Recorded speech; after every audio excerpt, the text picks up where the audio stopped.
नांदेडची घटना तुम्ही मागच्या पेपरला वाचली. अरे सरपंच होण्यासाठी ते तिकीट मागायला गेला. नेत्याने सांगितलं तुला तिकीट देता येत नाही. त्याने सांगितलं का देता येत नाही, तुला 3 आपत्ती आहेत. या कमी डोक्याच्या लोकांना, या कमी डोक्याच्या पोरानं काय केलं, 3 आपत्ती आहेत. त्यातली मुलगी जत्राला म्हणून नेली, पाण्याच्या पाटात ढकलून दिली. अरे चाललाय कुणीकडे महाराष्ट्र. वाईट वाटतं दादांनो. म्हणून सर्वांना विनंती करतो, संस्कार जाऊ देऊ नका, पैसा डोक्यात ठेवू नका. आणि तुम्हाला सांगतो, या पोरांसाठी एकदा टाळ्या वाजवा जरा जोरदार.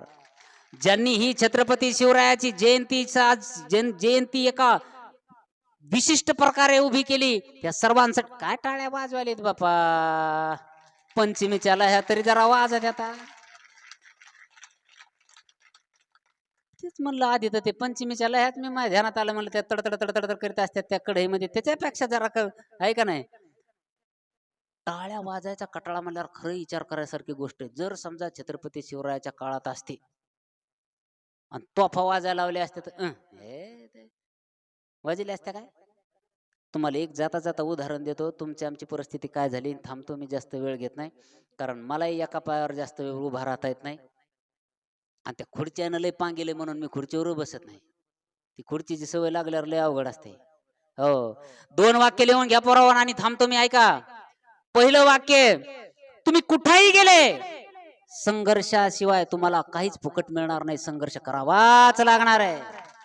आणि जरा माझ्याकडे बघा, अभिमानाने सांगतो, महाराष्ट्रातल्या 2,500 गावात गेलो. महाराष्ट्राच्या 2,500 गावात स्वतः गाडी चालवत गेलो. रात्री बेरात्री फिरलो. माझं एक वाक्य लिहून घ्या. ज्यांना ज्यांना आवाज येत असेल त्याला सर्वांना माझं एक वाक्य जाता जाता लिहून घ्या. माणूस हातापायाने अपंग असला चालतो, पण विचाराने कधी अपंग नसला पाहिजे. लक्षात ठेवा. डोकं मोठं असून चालत नाही, विचार मोठे असले पाहिजे. अंग मोठं असून चालत नाही, मन मोठं असलं पाहिजे. जरा दुसऱ्याला आपलं म्हणायला शिका. हेच खरा छत्रपती शिवरायांचा इतिहास आहे.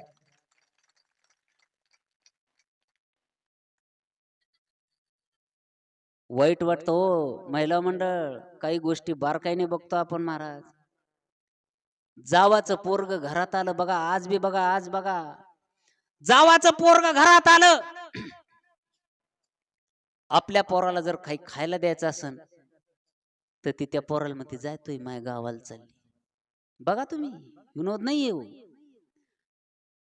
ते पोरग म्हणतं नाही नाही घरीच आहे. त्यानं पाहिलेलं असतं ते. हे काय सोपी नाही ती. ए तुम्हाला आता नाही कळायचे हे.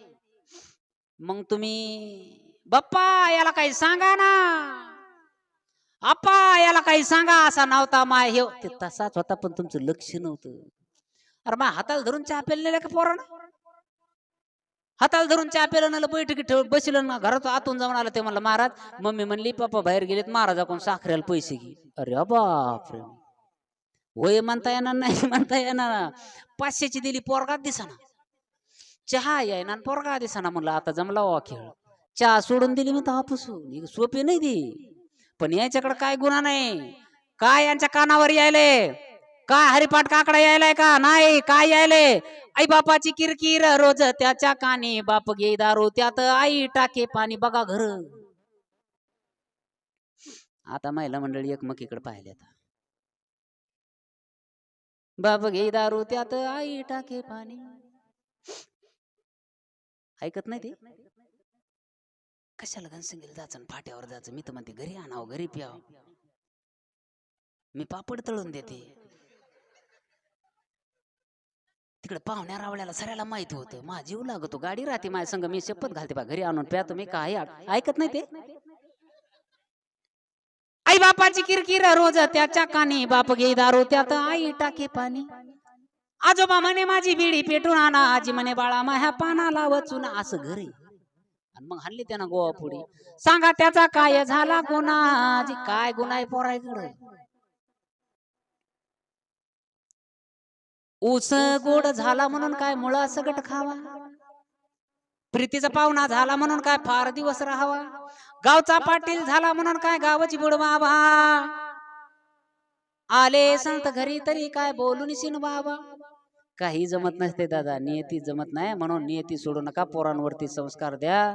लोक नीट बोलत नाही. आम्ही घरून निघाल्यावर बरेच जण भेटत आहे, आज कुठे ऐकून खेळ, हे खेळ आहेत काही.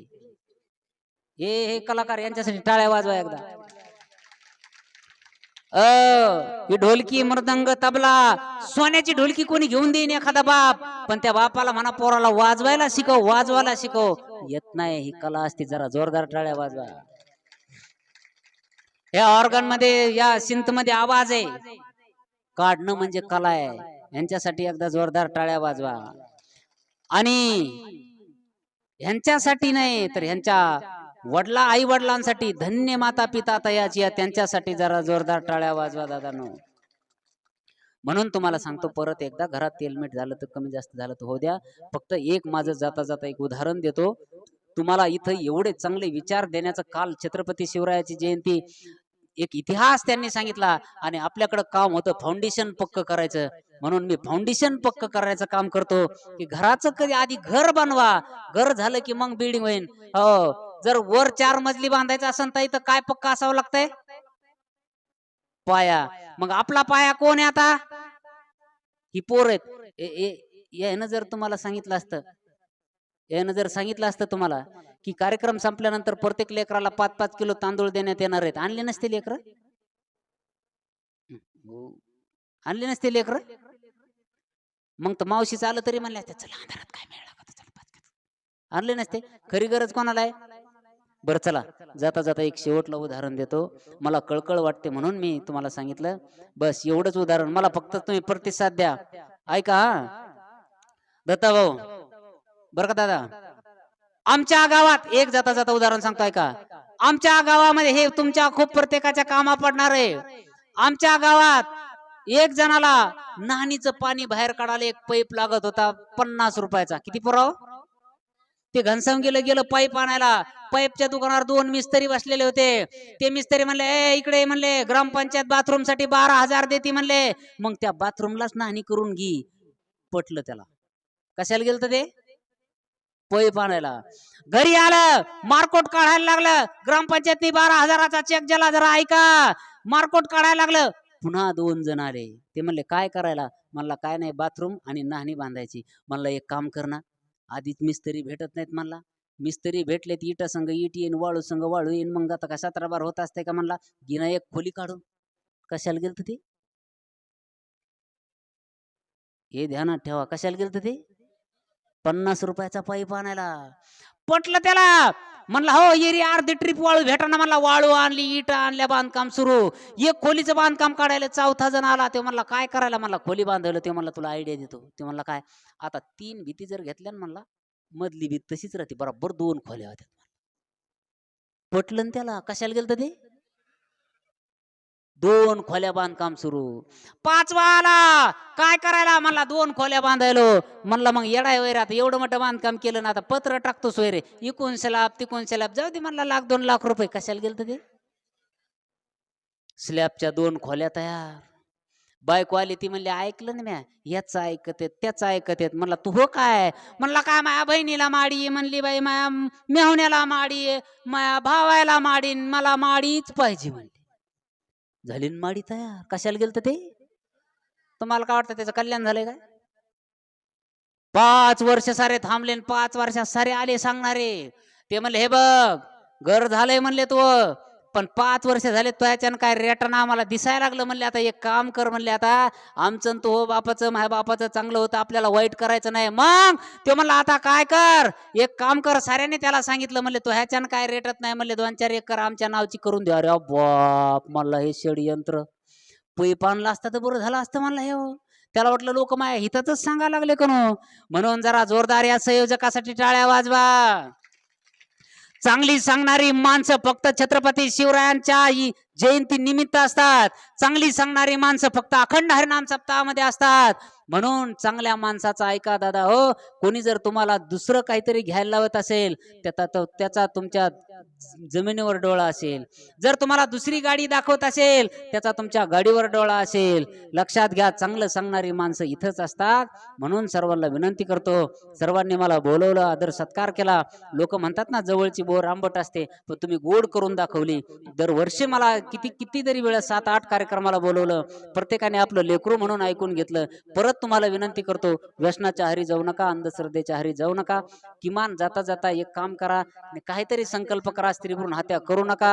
हो, शिक्षणापासून दूर राहू नका. स्वतःला ओळखा. कला काय असते, आपली कला बाहेर पाडा.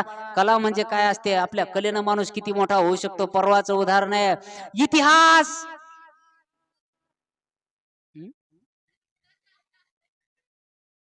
नाही त्याच्याकडे काय नाही झालं. तर मला एकदा असं गच भरलेलं सर, मी एकदा काहीतरी म्हणायला गेलो, मोठ्याने म्हणायला गेलो, सारे गप बसले, मी एकटाच आढळलो. काहीतरी असा कच्चून म्हणणार होता ते, सरच बंद झालं एकदम. पण चला बोलतोय, हे का नाही, आनंदात आहे का नाही, आनंद आहे. हो, म्हणून हे इतिहास त्यांच्या कानावर, हे फाउंडेशन त्यांच्या कानावर पडायला पाहिजे. काय समाजामध्ये चालू गोष्टीवरती बोलणार आहे, चालू गोष्टीवरती वर्तमानात काय विषय आहेत हे त्यांच्या कानावर पडायला पाहिजे. नाही तर काय नाही, तुम्हाला सांगतो तेवढंच आहे. ते सोनाचे पप्पा सोनाची मम्मी ते 2-4 गोष्टीच आहेत त्यांच्या कानावर पडायला लागल्यात. म्हणून सर्वांना विनंती करतो, स्त्रीभ्रूण हत्या करू नका, व्यसनाच्या आहारी जाऊ नका, अंधश्रद्धेमध्ये जाऊ नका. छत्रपती शिवरायांचा इतिहास आपल्या घरात कसा येईल, अख्खा इतिहास नाही पण थोडं थोडं घेण्याचं काम प्रत्येकाने करा. मला बोलवलं, आदर सत्कार केल्याबद्दल सर्वांचा अत्यंत मनस्वी आभारी आहे. आज इथे सर्वांनी उपस्थित राहून आपलं लेकरू म्हणून आपण ऐकून घेतलं. सर्वांना धन्यवाद देतो आणि थांबतो. सर्वांना जय शिवराय एकदा मोठ्याने. हा, छत्रपती शिवाजी महाराज की, छत्रपती संभाजी महाराज की जय जिजाऊ, जय जिजाऊ. धन्यवाद. हॅलो.